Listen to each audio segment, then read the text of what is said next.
Happy Super Bowl Sunday, everybody. I hope everybody's going to have a great time tonight. I hope whoever it is you're rooting for today does you proud and you get your win, no matter which way it goes. I know that's the millennial way of thinking of it, right? Everybody gets a trophy, but hey, it is what it is. I hope everybody has a good time tonight. I hope everybody stays safe. Now, with that being said, of course, there is a purpose to this video. Metamaterials on Friday put out a at the money offering, 424B, from their S3 shelf offering that they have sitting on the table from December. And it raised a lot of questions, a lot of concerns from the retail community. So I went ahead and contacted John Brda and was able to ask him several questions. And I was able to record that conversation with him. And this is what this video is about. Now, before I get into that conversation, of course, we're going to do my intro like I always do. For some reason, you guys really love that intro. Be looking out for a new one. I'm getting a new one made.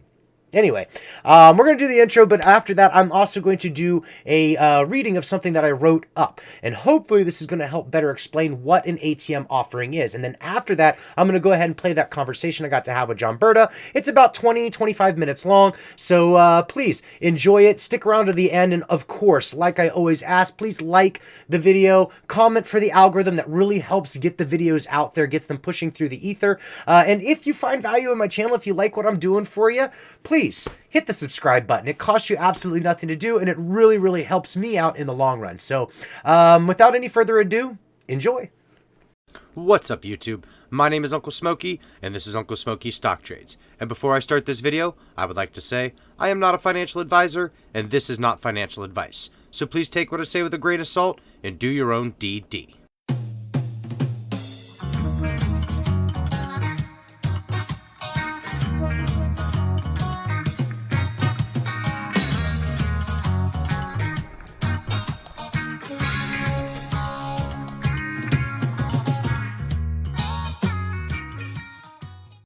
Friday after hours, Metamaterials put out a 424B at the market offering registration statement off the backs of the S3 shelf offering that was produced in November of 2022. The shelf offering allowed for $250 million to be raised at any time by any means that Metamaterials found necessary. What they have done was they decided to go with an at-the-market offering. In this video, I'm going to explain to you what that is. I have written up an article that I will have published a little bit later on in time, but for simplicity's sake, I'm going to read it to you now. And if you'd rather just skip ahead to the John Brda conversation, chapters are down below. Feel free to jump right on up to that one. What is an at-the-market offering, or ATM, dribble-out offering?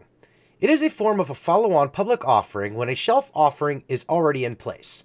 It's a way for a company to raise capital by offering securities at a fixed market bid price, only instead of it being a bullet offering or a single offering, the at-the-market can spread out over time at various bid prices in a more controlled environment. When shares are introduced to the market, they are distributed in blocks, so not to distribute the trade flow. This is also called a dribble-out offering because of these characteristics. The ATM offering gives the company or issuer the ability to set specific parameters to the share distribution process. Normally, in a follow-on offering, shares are sold all at once through a large number of pre-selected broker-dealers at a specific price according to investor demand at any one point in time. In an at-the-market offering, the issuer or company gets to tell the agents or underwriters more formal details like prices, the securities are to be sold at, the length of time the individual issuance can last, even the amount of volume that can be issued at one time. For example, if the average volume of any security is 5 million shares daily, then the company can say to the underwriters they want no more than 10% of the average daily volume introduced into the market in one day, and it cannot be sold for less than $1 per share. And you have 2 weeks to introduce all of the shares into the market for any offering amount given. The broker may have been instructed to introduce 3 million shares, but they can introduce no more than 500,000 shares in a single day due to the 10% rule set by the company, and they can only do it when the price is at $1 or better. This benefits the retail investors as well as the company because not introducing large number of shares at one time and doing it in blocks does not change the natural flow of trading and creates minimal market impact. The reason it doesn't affect the overall flow of the market is because they do not have to make a public announcement every time they introduce a chunk of shares into the market. The prospectus supplement that's provided is the only announcement that will be given in regards to the multiple offerings that could take place until either the quarterly financial statements, where they will explain any share distribution that was done, or once the at-the-market offering is complete. By not having to announce every time there is a distribution, it reduces the FUD that is associated with dilution. Another benefit to the company when doing an at-the-market offering is flexibility.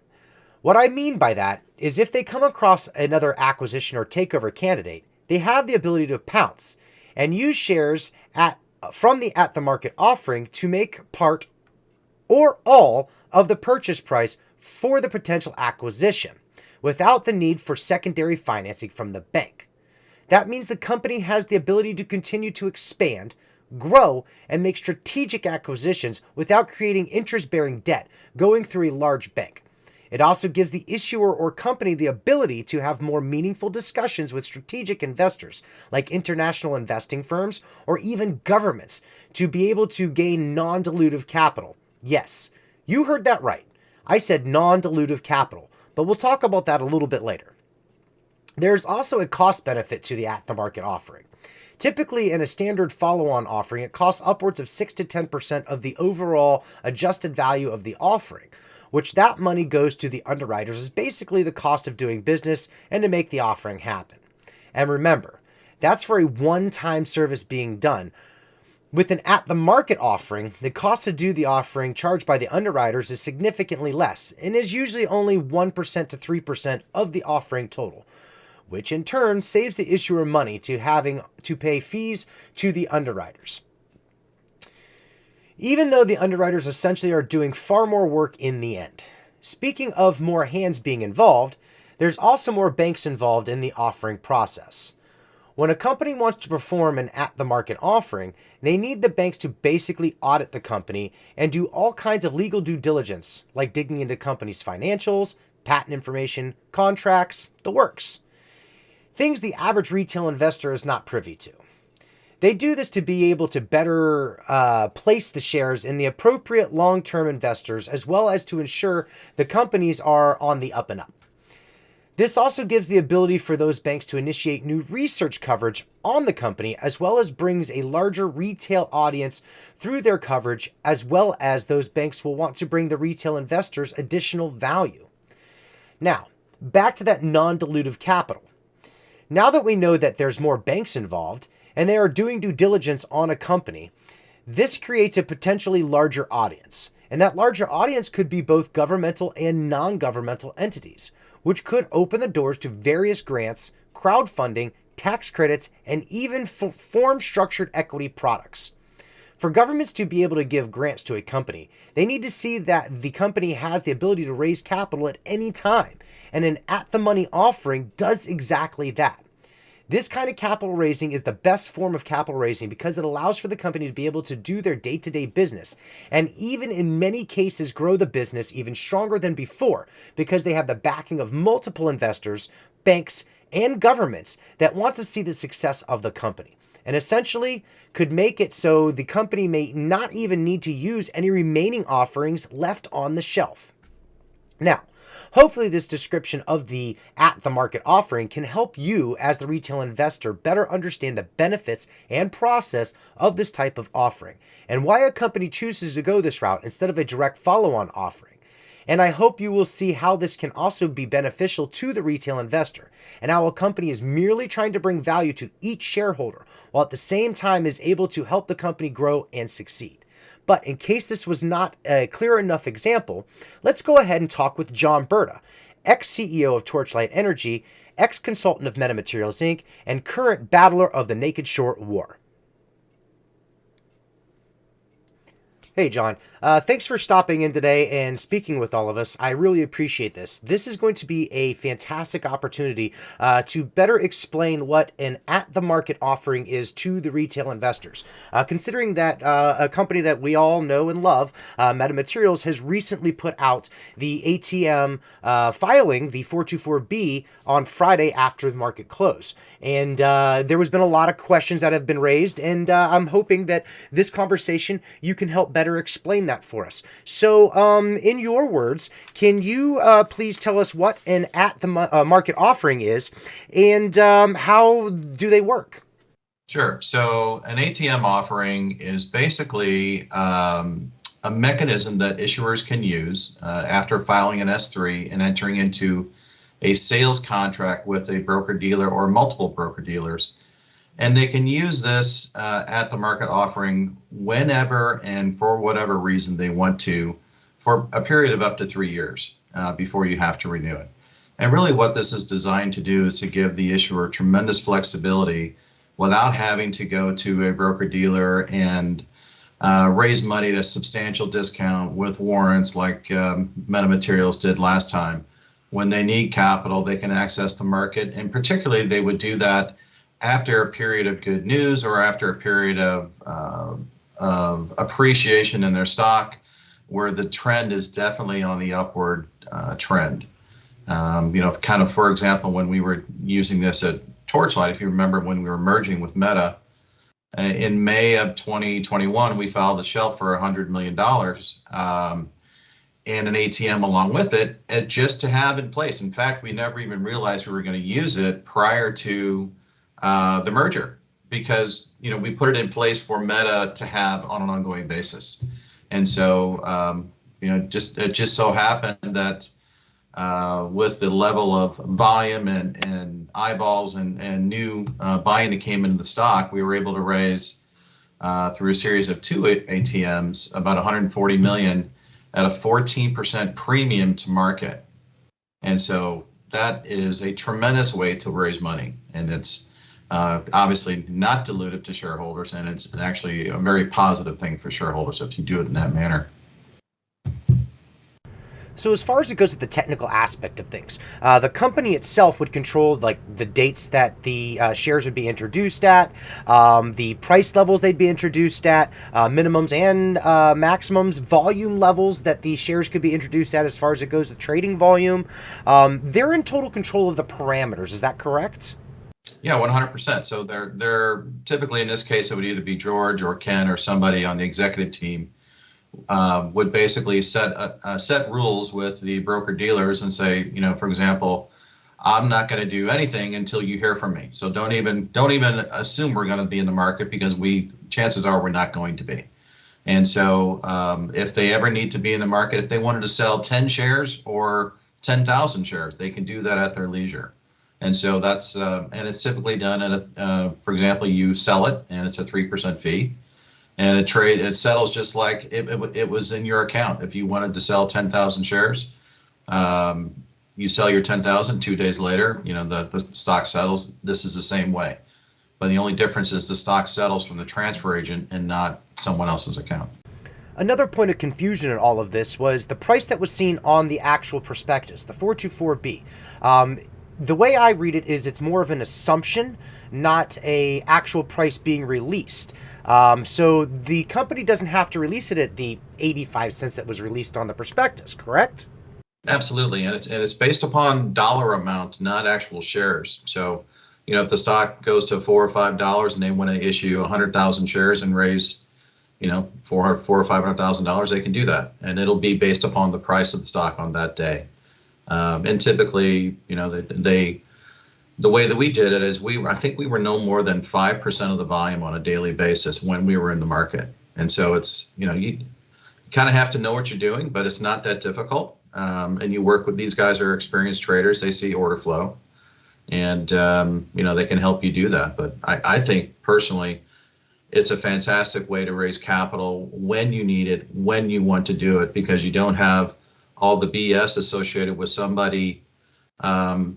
Really what happens in the broker dealer world is you get calls from broker dealers saying, hey, I can raise you 25 million or I can raise you 50 million, and it's going to be at 15% discount plus warrants. Well, the only reason you're getting that call is because the funds that they've already worked with have shorted in their position. So this eliminates all of that. And so it's a tremendous vehicle to keep people honest in the marketplace, because the broker dealers know you don't need it. You can use it whenever you want to. So it keeps everybody honest, and actually does a better job of keeping the shorts away from a particular issue, I believe. So why choose an at-the-market offering instead of other forms of capital raising, like follow-on offering, forward sale, convertible debt offering, or even just bank financing? What are the specific benefits to an at-the-market offering? Yeah, I'm not familiar with the forward sale aspect of it, but certainly convertible debt offerings can be done, and again, those are, you know, on its surface are not dilutive, but you also have to keep in mind who you're selling that convertible debt instrument to. And the reason why that's really important is because let's say you sell a $50 million convertible debt instrument to 10 different funds, and they each have $5 million exposed. Well, now they have the right to convert into a common share. So what happens in that situation, Smokey, is they don't have to borrow it. So now they've got a share that they can point to that says, no, I've already got my downside exposure is my convertibility. Now I can short that share and make money on the downside, and then turn around when the momentum goes away, cover and make money on the upside. So the best methodology for raising capital, in my opinion, is an ATM. What actions does the company need to perform to start the at-the-market offering process? What are the steps that are physically involved? Nothing. And once it's approved by the SEC, which is an automatic approval, once you filed the S3 and then filed the sales agreement, then on any given day or not, they could wait 2 years and 9 months to use it. Doesn't matter. If something is coming up that they're aware of, and as long as there's no material non-public information in the market that would preclude them from using it, and that's a self-policing thing, then they can use that at their leisure. So it's really a phone call. It's just that simple. In the original S3, Metamaterials only listed Roth Capital Partners as the primary sales agent for any of the offering. However, we noticed in the 424B that there were 2 additional banks added to that. What is the significance of the need for multiple banks to be the sales agents in the ATM offering process? Yes, that's a great question, and it's a real significance. And the reason being is that I believe the analysts that cover the stock right now are Roth and maybe Cormark, and the other 2 houses. This is what they call spreading the wealth. And so broker dealers have one-sided that focus on raising capital for issuers, and then they have research, and there's supposed to be a Chinese wall between the 2. But I will guarantee you, it's an unwritten rule that without my banking team making money on a transaction, the research doesn't come like you would want it to come. So this is a way for them to grease the skids, so to speak, of those banks to make sure that they are moving forward with coverage. So this happens all the time in the broker dealer business. You want to develop relationships with as many different banks as you can, so that you get the research. And so those 2 names were added specifically for that reason. So basically, this could also help Meta after the ATM is complete, because they're now opening up analyst coverage, giving price targets, and they have the access to a little bit of the inside knowledge, the forward-looking statements early. They can actually help bring value to the customer, to the retail investor.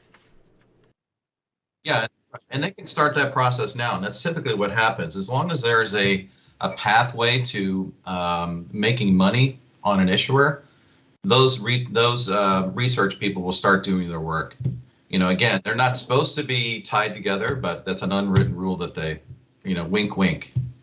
It sounds to me like this is a great pathway for not only bringing the value to the retail investor, but also to help bring more eyes to metamaterials as a whole.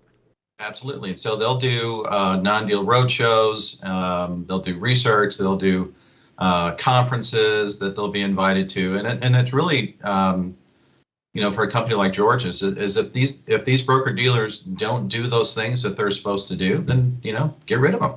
They're off.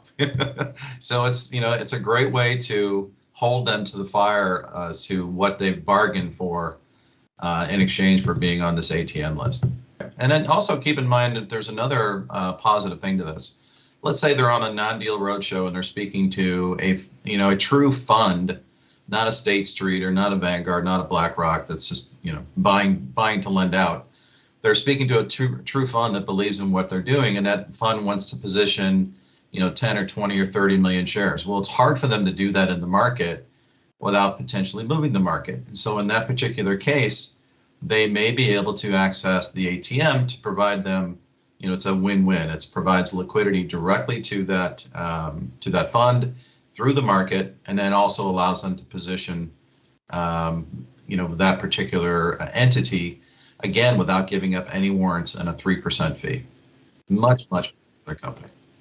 Now, question, can the company, for instance, Meta, add in a lockout agreement or a leak out agreement to prevent the sales or shorting of the shares once they've been introduced to them? Potentially they could do that on the side. They can't do that through an ATM arrangement, but they could go back after that company has made their purchase and say, okay, you've got a lockup leak out agreement, or you've got a non-shorting agreement. All of those things can be negotiated. They're hard to negotiate. I'm not saying they're easy, but those can be done. So when the shares do get introduced into the market, is that an easy way for the institutions and the hedge funds that are short to be able to cover their positions? Or are there ways to ensure that these shares go to long holders and aren't used to help the bad actors win at their own game? Well, the reality is nobody knows when they're in the market. So the disclosure only comes once every quarter. So if there's volume on a daily basis and they choose to sell 50,000 shares, you would never know it came from them. So that's not a disclosure item. So there's no way for the short to know that they're buying a share from metamaterials as opposed to buying to cover through the market. They wouldn't know that.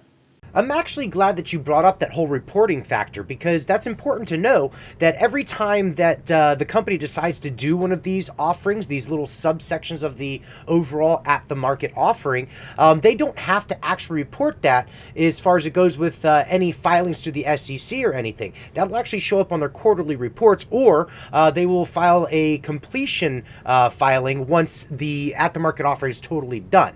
They don't have to do that filing because they don't want to upset the market. And that way it reduces any kind of FUD that is going on, because remember, anytime that an offering happens with a filing, it creates negative pressure on the stock because the retail investors and the market makers, hedge funds, have determined the fact that the company needed money at that moment in time.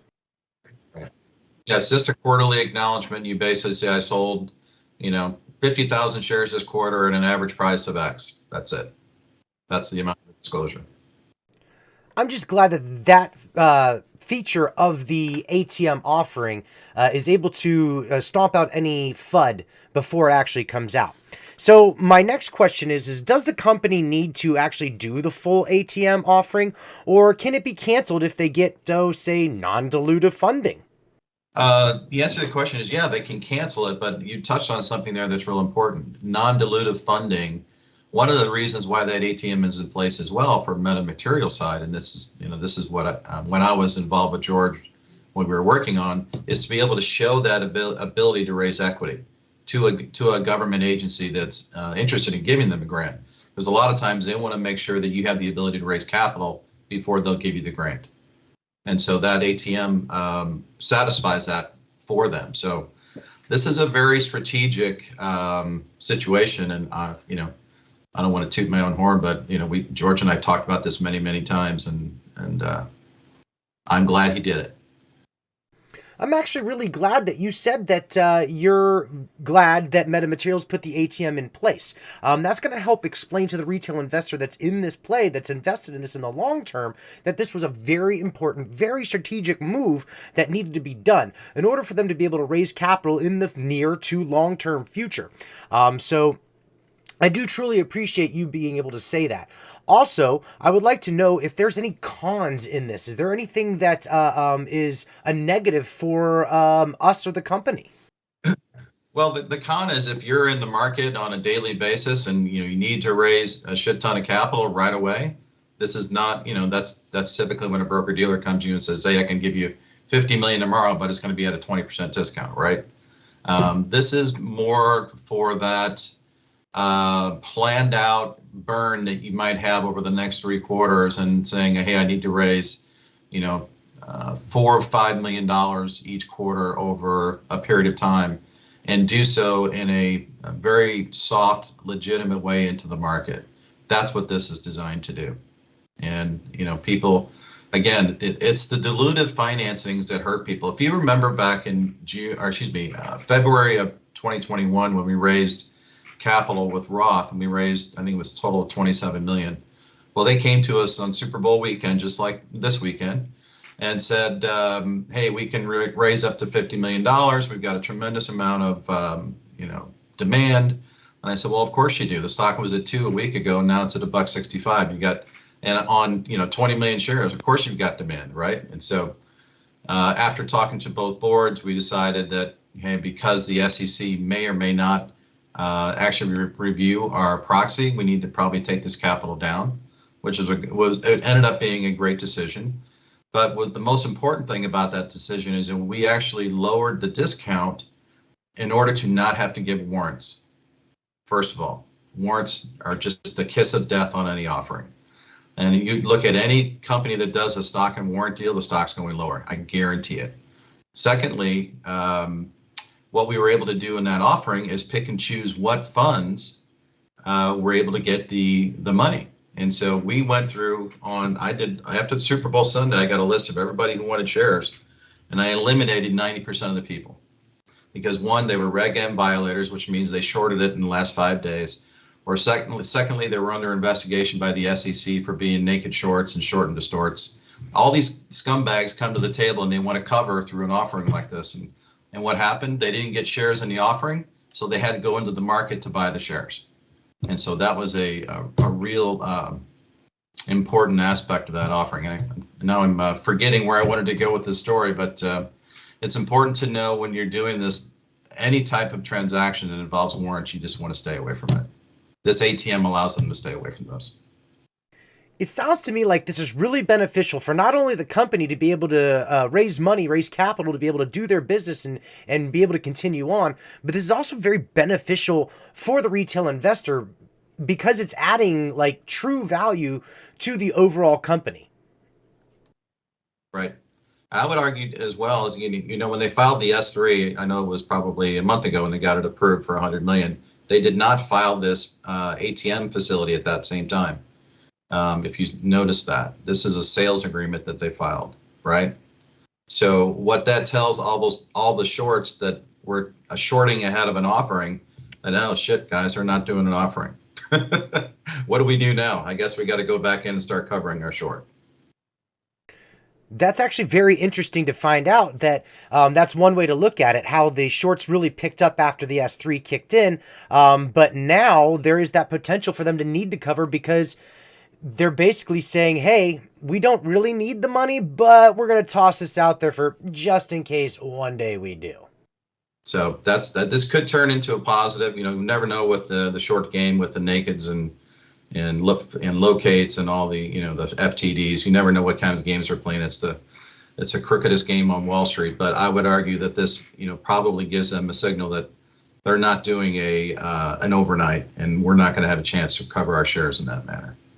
So I'd like to point out the fact that you had mentioned just a little while ago that when you had done your ATM offering just before the merger, it happened to have been on Super Bowl weekend, and certain things had been at play at that point in time that made it possible for you to do it. But also, you had mentioned how the stock price had just recently went down from about $2.20 recently to the $1.65 mark, which I'd like to also say that that was the week that I invested into Torchlight as well, was Super Bowl week when it did make that dip.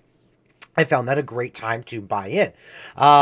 Would you say that Meta may be looking at that same kind of situation right now, considering that since the MMTLP debacle, we have done nothing but see massive amounts of shorting, especially since they brought the S3 out for the shelf offering. We saw short day after short day after short day, and we've literally been pummeled down. Do you think this would be a good time for George and Metamaterials to come out with an overnight at this point in time? I would argue that now is not the time. I would rather see George, make some announcements that are contractual in nature off of his core technology. The banknote company is doing really well, but George needs to get some momentum in his core technology. Once that starts, it's going to be amazing. But I think that's the most important thing for George before he does an overnight offering or anything like that. I would rather see him not do an overnight offering at all, and use the ATM, for anything he needs to on the burn side of it, because it's just less dilutive, and the shorts have no idea what's going on. They know when we filed that S1 or S3 back in December, that's when they started shorting again. Look at all the FTDs that happened then, right? And so they're sitting on, I would say they're sitting on probably 30, 40 million shares short. And if you did an overnight today, it would have closed at 82 cents. They probably won it at 70 cents with warrants, right? And why would you do that? They've made 100% on it, well, from $2 down to 70 cents on their short position. Then they're going to sell so they'll use that to cover that short. And then they've got the warrant that they'll short again even more. That it's such a roadblock for your stock. I would never do that again. Before I wind this conversation down, is there anything that you would like to add that I did not get to cover? Talking about the ATMs, anything you just want to say about Meta, anything like that? I think George is doing the right thing here. His technology's, it's all there. We're just waiting for some contracts to fall, and then we're all still big believers in what he's doing. Anyway, we wish them all the best, and I think this is the best choice for them and the best path for them. John, I want to thank you for your time. Thanks for giving us your attention and coming out and helping explain this to all of us. We are always at a loss trying to figure out some of these things. And anytime that we can hear this come from somebody who's experienced, who's been in the market, who's actually done these things, who has real world experience, it's really beneficial to us, the retail investors, because it helps us understand the market mechanics better and helps us gain more tools for our tool bag. I've always said that on this channel that we are going to learn and grow together. And today you just helped us learn a lot. So I appreciate you for that. Yep. Last thing, Chiefs by 3. Hey, yeah, go Chiefs. I really hope they do well tonight. I hope you have a great time at whatever Super Bowl party you're going to be going to. And again, I appreciate you and thanks a ton. Adios.